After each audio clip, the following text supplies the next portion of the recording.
So hey guys, welcome back to TechDot। मैंने आपको पहले भी यहाँ पर एक वीडियो बना करके दी थी Vivo S1 डिवाइस में, जिसमें कि नया अपडेट मई मंथ का आया हुआ था वर्जन 1.9.2। लेकिन आज एक और नया अपडेट यहाँ पर रोलिंग आउट होना स्टार्ट हो चुका है 1.9.9 का। अगर आपको अपडेट मिल चुका है तो बहुत बढ़िया बात है, और अपडेट जो आया है ये बहुत ही बढ़िया अपडेट है। इस अपडेट में आपको बहुत सारे फीचर्स भी ऐड होते हैं और भी कुछ इम्प्रूवमेंट इस आपके डिवाइसेस में होती है। तो चलिए करते हैं इस वीडियो को स्टार्ट।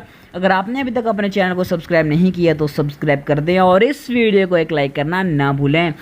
तो यहाँ पर बात करें चेंज लॉग की, तो आपको अपडेट वर्जन 1.9.9 देखने को मिलता है, और सिस्टम में इस बार आपका सिक्योरिटी पैच आपको मई मंथ का ही मिलता है। बट आपकी जो ब्लूटूथ की स्टेबिलिटी थी उसको ऑप्टिमाइज़ किया गया है, ब्राइटनेस की स्टेबिलिटी, और आपका डिवाइसेस यहाँ पर स्मूथली से वर्क करेगा, क्योंकि वायरस स्कैनिंग के लिए आपको नई एप्लीकेशन इसमें यहाँ पर ऐड कर दी गई है।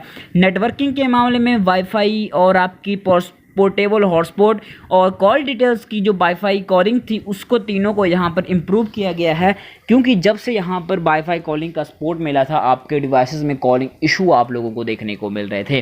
फिंगरप्रिंट भी यहाँ पर थोड़ा लैग करता था, उसको भी फिक्स कर दिया गया है। और स्प्लिट स्क्रीन जो थी वो यहाँ पर बहुत ही आपको लैगी देखने को मिलती थी, उसकी यहाँ पर स्टेबिलिटी और इम्प्रूवमेंट की गई है। और भी आपके सिस्टम की अपडेट्स हैं एप्लीकेशंस के, वो यहाँ पर कर दिए हैं। अगर आपको अपडेट मिल चुका है तो गुड न्यूज़ है, बट हो सका तो लिंक मैं इसका आपको डिस्क्रिप्शन में दे दूंगा। अगर नहीं तो मेरे टेलीग्राम ग्रुप को ज्वाइन कर लें, और पर्सनली बात करनी हो तो इंस्टाग्राम की ओर फॉलो कर लें। मिलते हैं नेक्स्ट वीडियो में।